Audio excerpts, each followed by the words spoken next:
What's up, friend? Welcome to Here's the Tea TV. I'm your host, Tiara, aka T, the Wine Diva.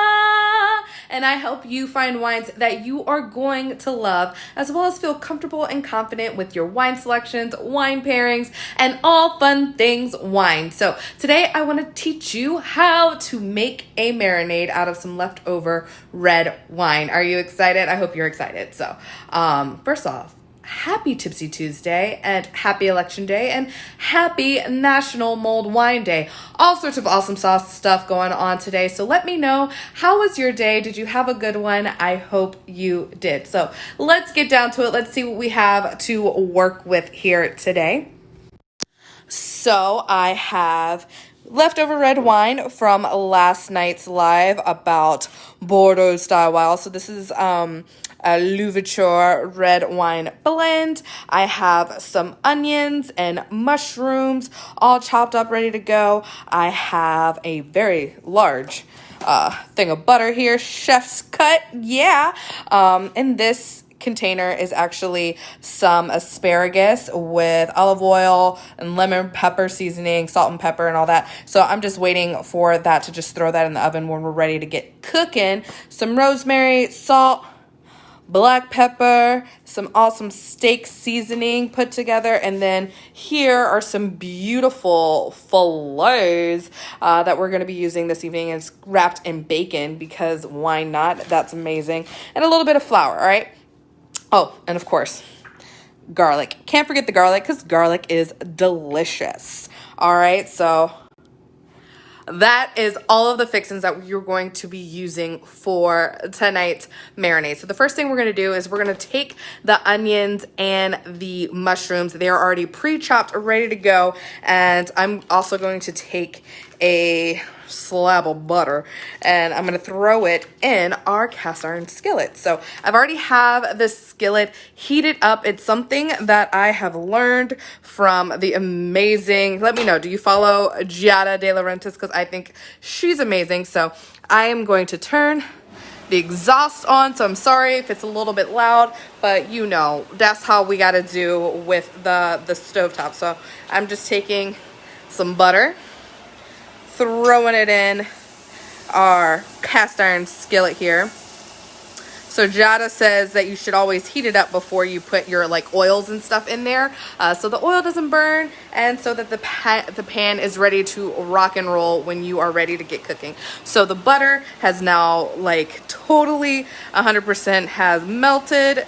So I'm just gonna turn down the heat of the pan, which is on, it was like on medium heat when I first threw that in there. And now we're going to caramelize the onions and the mushrooms. So I just basically did a nice little rough chop on those. I like patted the mushrooms. They're right out of what do you call it, a package that I got at the grocery store. So just drop those in there. I'm going to take a nice little wooden spoon here and I am going to stir this up here. Woo! Nice and hot. Get this nice and caramelized and yummy, yummy for your tummy. Let me know, do you like onions? Do you like mushrooms? Oh yeah, get those onions nice and translucent.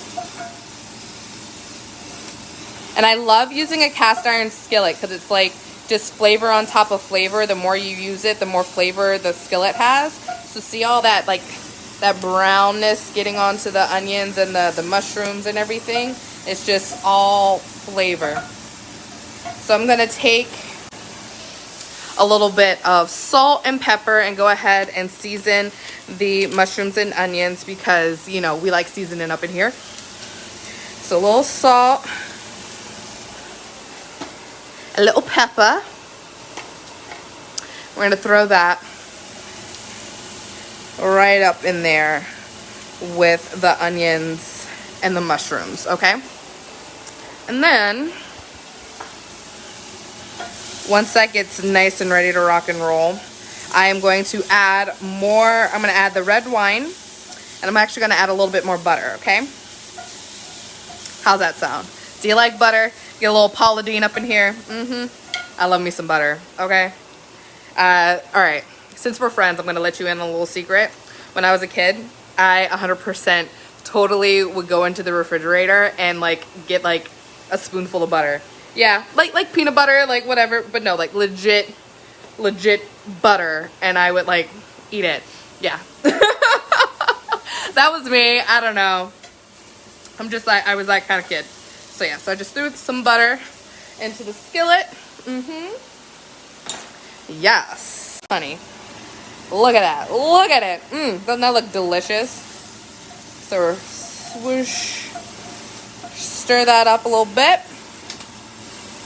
And then we're gonna add the red wine to make this marinade, all right? Oh yeah.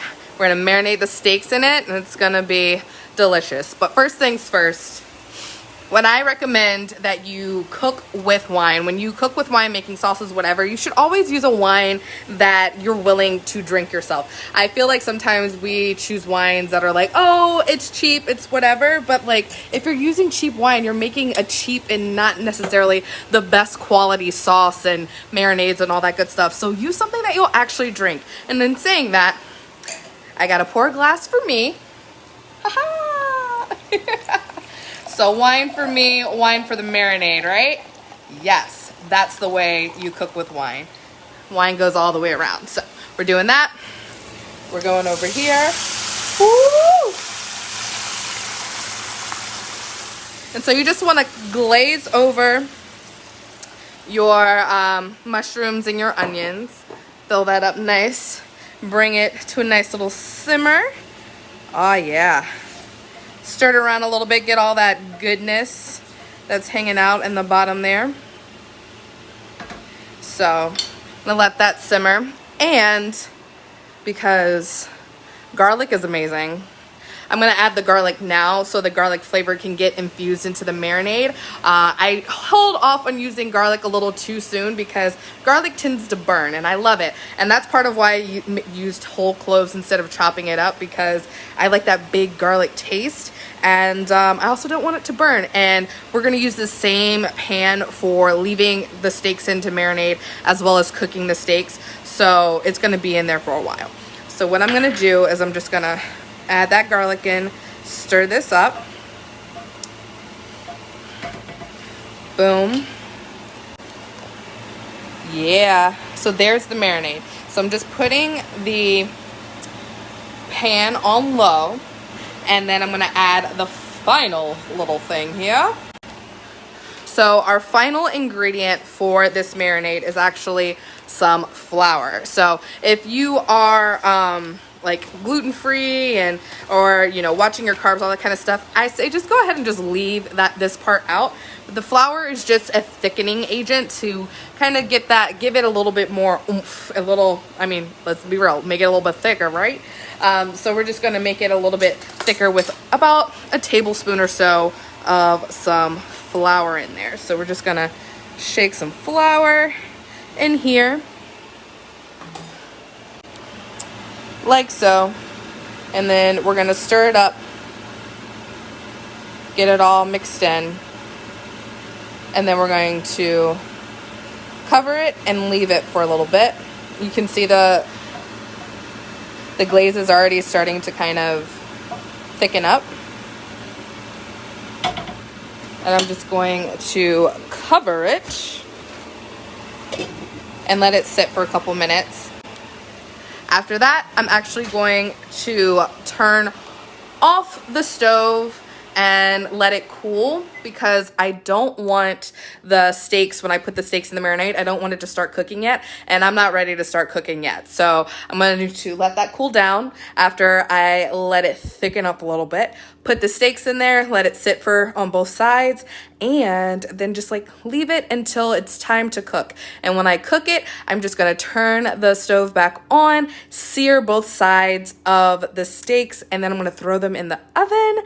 And yes, that's how it goes. So this is how you make a marinade with some leftover red wine or brand new red wine. Let's be real, that's all you really need. So I hope this was helpful. I hope you got some good info out of this and you liked this live live video. If you did, let me know. I come live weekdays, 6 p.m. Pacific time, so you can catch me inside the Basic Wino Community Facebook group tomorrow. If you're not already a part of it, go ahead and jump in. It's a public group, and I'm going to be talking about glassware and what you should be using when you sip on your wine this week. So I hope to see you soon. Have an awesome sauce rest of your Tipsy Tuesday. Thank you so much for watching, listening, and joining me.